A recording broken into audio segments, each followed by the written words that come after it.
आपल्या परिसरातील विकासाचा, विचारांचा आणि राजकारणाचा वेध घेणारे आपल्या हक्काचे व्यासपीठ शिवतेज टाइम्स. नवनवीन बातम्या आणि व्हिडिओज पाहण्यासाठी आजच आमच्या शिवतेज टाइम्स या चॅनलला सबस्क्राईब करा आणि बेल आयकॉनवरती दाबा. ग्रामपंचायत कार्यालय आरे बुद्रुक बांधकाम वाद चिघळला. तक्रारदार सुधाकर शिंदे यांना जीवे ठार मारण्याची धमकी. स्वर्गीय बाळासाहेब ठाकरे स्मृती प्रीत्यर्थ मातोश्री ग्रामपंचायत बांधणी योजना अंतर्गत आरे बुद्रुक ग्रामपंचायत कार्यालयाचे बांधकाम हे गट नंबर 219 मध्ये होत आहे. मात्र सदरची जागा ही श्रीमती जयवंती जनार्दन दळवी यांच्या कब्जात व वहिवाटीत असताना सुद्धा कोणत्याही प्रकारची कल्पना न देता परस्पर बांधकाम चालू केलेले होते. तसेच बांधकामासाठी परवानगी घेतलेली जागा ही गट नंबर 222 असून ती सदर बांधकामापासून 150 ते 200 मीटर अंतरावर आहे. याबाबत तक्रारदार श्रीमती जयवंती जनार्दन दळवी व जयेंद्र दळवी आणि श्री सुधाकर नामदेव शिंदे राहणार आरे बुद्रुक पोस्ट खारगाव तालुका रोहा यांनी सरपंच ग्रामपंचायत आरे बुद्रुक, गटविकास अधिकारी पंचायत समिती रोहा व मुख्य कार्यकारी अधिकारी अलिबाग यांच्याकडे लेखी तक्रार केलेली असून सदरचे बांधकाम हे अनधिकृत व अर्धांगिरीने चालू केलेले होते. परंतु तक्रारीनंतर सदर बांधकाम गटविकास अधिकारी पंचायत समिती रोहा यांनी बंद केल्याचे आदेश दिले गेले आहेत व सदर बांधकाम बंद आहे. परंतु या बाबतीत सदर कार्यालयाच्या चुकीच्या बांधकामाला विरोध केलेला असल्या कारणाने विद्यमान सरपंच श्री राजेंद्र एकनाथ मळेकर राहणार कुंभोशी यांच्या वडिलांनी श्री एकनाथ अंबाजी मळेकर यांनी पहिल्यांदा बाजारामध्ये शिवीगाळ करून बांधकाम बंद का केलास असा जाब विचारला. त्यावर सुधाकर शिंदे यांनी मी बंद केला नाही तर शासनाने बंद केलेला आहे. त्यानंतर दुसऱ्यांदा शिवीगाळ करून ह्या कामामध्ये ढवळाढवळ केलीस तर खल्लास करून टाकीन अशा प्रकारे अतिशय उद्विग्न होऊन श्री सुधाकर शिंदे यांना जीवे ठार मारण्याची धमकी दिली आहे. हा सविस्तर प्रकार ऑनलाईन स्वरूपात ईमेलद्वारे तक्रार दाखल केलेली असून पुढील तपास रोहा पोलीस स्टेशन करत आहे. या बाबतीत सुधाकर शिंदे यांच्याशी संपर्क केले असता त्यांनी आपली भूमिका पुढील प्रमाणे मांडली.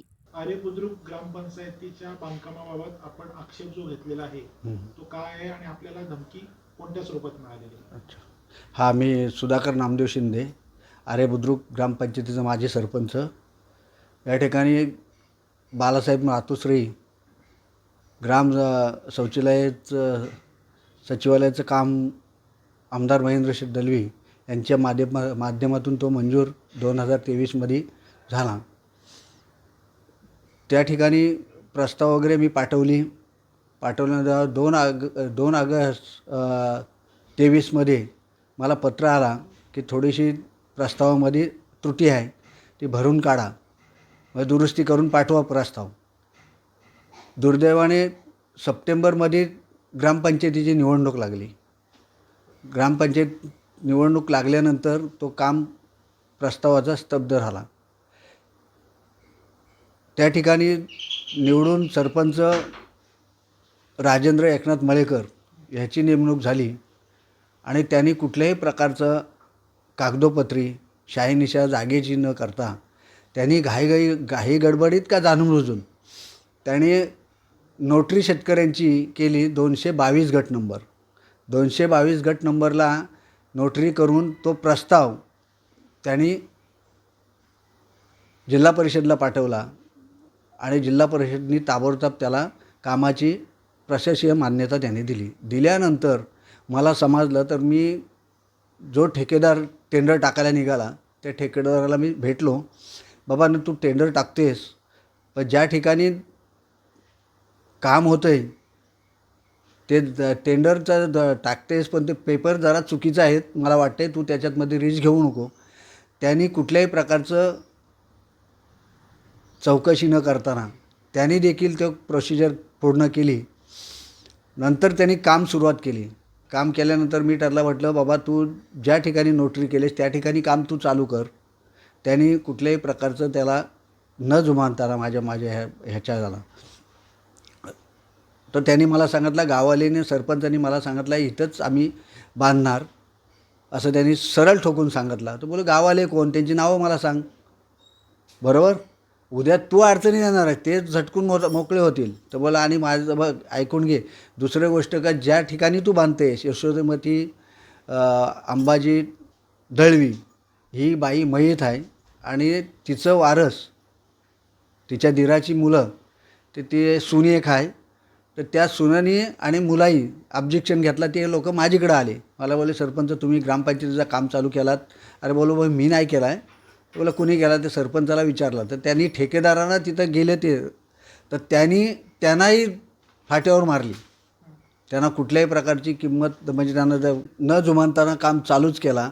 पुन्हा डबल मी गेलो, तुमच्याकडे मी फोटो पाठवलेले आहेत. पुन्हा त्या कॉन्ट्रॅक्टरला सांगितलं तू काम बंद कर, किंवा त्यांना वाटत होता ना की सरपंच येऊन का आपल्या कामगारांना दम देतो, तर त्यांनी सरपंचांनी मला ताबडतोब बोलून घ्यायला पाहिजे होतं का तुम्ही का ऑब्जेक्शन घेताय, बरोबर ना. पण ह्याचा अर्थ त्यांना की ते तिथं हाटीवादाने त्यांना ते बांधायचंच होतं न जुमावताना. मग नंतर मी 2-3 वेळा 219 गट नंबर, आणि ती बाई मयत आहे जिच्या नावावर यशोमती अंबाजी दळवी ती मयत आहे. तिचे वारस म्हणजे दिराची मुलं, त्यानं मुलगा पण मयत आहे. ती विधवा बाई आहे,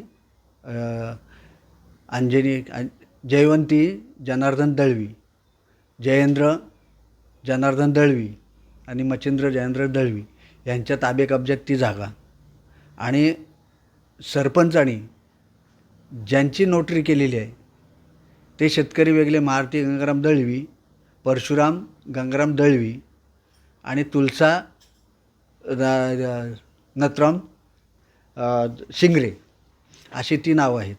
आणि ती 222 गट नंबरला ती नोटरी केलेली आहे. आणि ती नोटरी त्यांनी पाठवली, आणि नोटरी पाठवली म्हणून त्या अनुषंगाने शासनाने त्याला मंजुरी दिली, प्रमा काढली, प्रत्यक्ष मान्यता त्यांनी काढली कारण नोटरी दिल्यानंतर.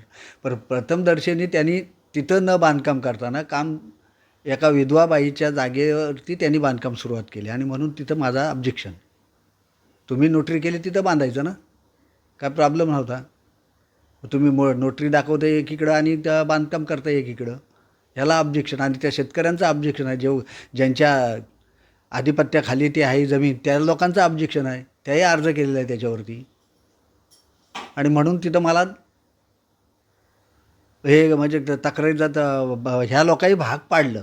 कारण माझ्या आयुष्यातमध्ये तक्रार हा विषय नव्हता. मी आज जवळजवळ 25 वर्षे समाजसेवा करतो आहे, पण हा तक्रार हा विषय नाही. पण हे त्यांनी तक्रार करण्याचा भाग पाडला. का एखाद्या शेतकऱ्याची तुम्ही मर्जी नसताना तिथं बांधकाम करताय आणि शासनाची फसवणूक केलीत ना तुम्ही कुठंतरी. मग एक हा निधी लाटण्याचाच प्रकार आहे तो. कुठून तरी कुठले तरी कागदपत्र जोडायचे आणि मग तो निधी कसं तरी हडप करून घ्यायचा, हा त्याचा उद्देश होता. म्हणून तर काही गडबडीत केला ना. आता मला त्याला जवळजवळ 1.5 वर्ष झालं होतं. ते पडताळणी करता करता मला रितसर करायचा होता म्हणून तो थोडा लेट झाला. दुर्दैवाने तिथे सप्टेंबरमध्ये ग्रामपंचायत लागली, आचारसंहिता चालू झाली म्हणून तो मी काम थांबवला. कारण ॲक्च्युली आमदाराही मंजूर करून दिला होता, ते त्याचा पाठपुरावा मीच करत होतो. पण बदलल्यानंतर सरपंच बदलला, सरपंच पद ह्यांच्या ताब्यात गेल्यानंतर हेही ताबडतोब कुठलेही ते पडताळणी जागेची न करताना शेतकरी कोण भेटले, त्या शेतकऱ्यांना ते आमच्या गावालाही त्यांच्या ताब्यात दिले की बाबा ह्या शेतकऱ्यांना ह्यांची जमीन आहे आपली, तुम्ही घ्या. ह्या पद्धतीने त्या जाऊन ती नोटरी केली आणि ताबडतोब जिल्हा परिषदमध्ये त्यांनी पाठवून प्रमा ताब्यात घेतली पहिली आणि मग इकडे टेंडरच्या मागणं लागली. असा प्रकार त्यांनी केला. जवळजवळ काहीतरी 150-200 मीटरचा फरक आहे त्या जागेचा ह्याचा. आणि या ठिकाणी ती विधवा असल्याकारणाने हिला कोणी जमिनीला वारस नाही, अशा पद्धतीने त्यांनी त्याच्या हुकुमशाहीने तो बांधकाम चालू केलं आहे. तू बंद कर. आणि ह्याच्यातमध्ये मी बरोबर आहे म्हणून असं बोलू शकत नाही ना. चुकीच्याच ठिकाणी मानले ते तो चुकच मला मानावं लागेल. आणि हे ताबडतोब मी काय केलं, शेतकऱ्यांना सांगितलं, बोलू तुमची तक्रार आहे तर तुम्ही तक्रार लिहून द्या. मग त्यांनी तक्रार लिहून दिली. त्याचबरोबर मी एक सुज्ञान म्हणून मला ते चुकीचं वाटलं म्हणून माझ्या नावाचा अर्ज मी शिवणकडे हा दिलेला आहे.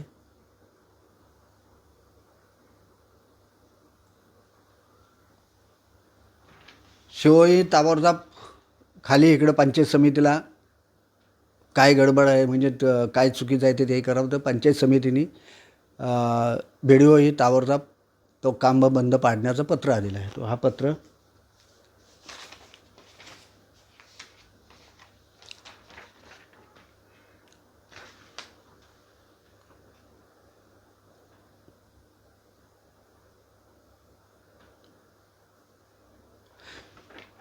अशा प्रकारचं पत्र दिला, पण तो त्यांनी काम बंद ठेवला. याच्यावरती तुम्हाला धमकी देणारी व्यक्ती हां. आणि कशा संदर्भात? तर हे काम बंद पाडल्यानंतर म्हणजे बंद शासनाने केला, मी माझी तक्रार फक्त करायचं काम केला, पण शासनाने तो काम बंद केला आहे. तर ह्या बाबतीतमध्ये सरपंचाचे वडील राजेंद्र एकनाथ मळेकर यांचे वडील एकनाथ अंबाजी मळेकर यांनी एक नाही अशी 3 वेळा मला धमकी दिली. 3 वेळा तू काम बंद कसा पाडलास? अरे बोललो चुकीचं आहे तिथं चुकीचंच. तर मग त्यांनी उलट मग त्यांनी अशा पद्धतीने का तुला बघून घेईल, तुला खलास केल्याशिवाय राहणार नाही, तू ह्याच्यातमध्ये ढवलाढवल केलीस तर, अशी धमकी दिली.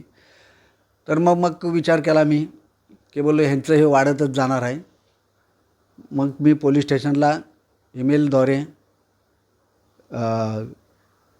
अर्ज केला, तक्रार केली. झालं. एवढं झाल्यानंतर मला एक म्हणायचं आहे की तुम्ही ज्या वेळेला सरपंच झालात तर सरपंच विकास कामं करण्यासाठी तुम्ही झालेले आहेत. कसं म्हणजे एकमेकाचं लुबाडून घेऊन किंवा काय तिथं मोठेपणा मिरवण्यासाठी नाही. त्यांनी सरपंचाने एक केला बघा, आमदार महेंद्र शेठ दलवी यांनी आरेबुद्रुक ग्रामपंचायतीला जवळजवळ 1.5 कोटीचा निधी मंजूर केला होता.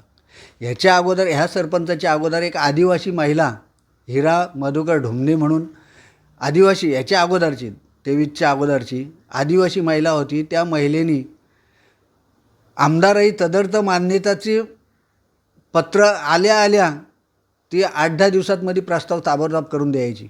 एवढी ती सक्षम आदिवासी महिला सरपंच म्हणून होऊन गेली.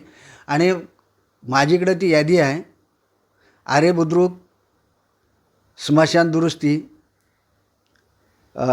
सुशोभीकरण, आरेबुद्रुक गणपती विसर्जन घाट 6 लाखाचा, स्मशान 3 लाखाचा, आरेबुद्रुक गटार 5 लाखाचा, आरेबुद्रुक संरक्षण भिंत 28 लाखाच्या पूर्ण आहे म्हणजे कामं पूर्ण.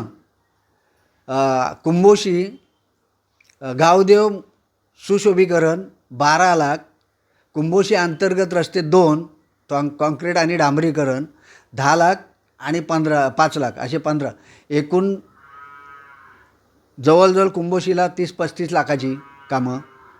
नंतर आरेखुर्दमध्ये 12 लाखाची कामं, अंतर्गत रस्ते.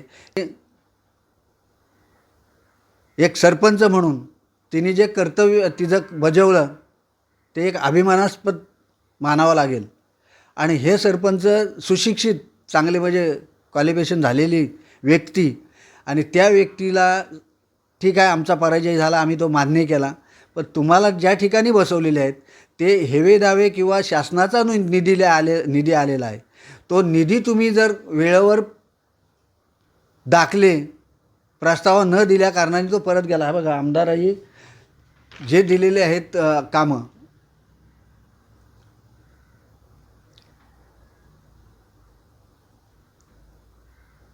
तुला बघून घेतो, तर त्यांनी कुठली वाच्यता केली नव्हती.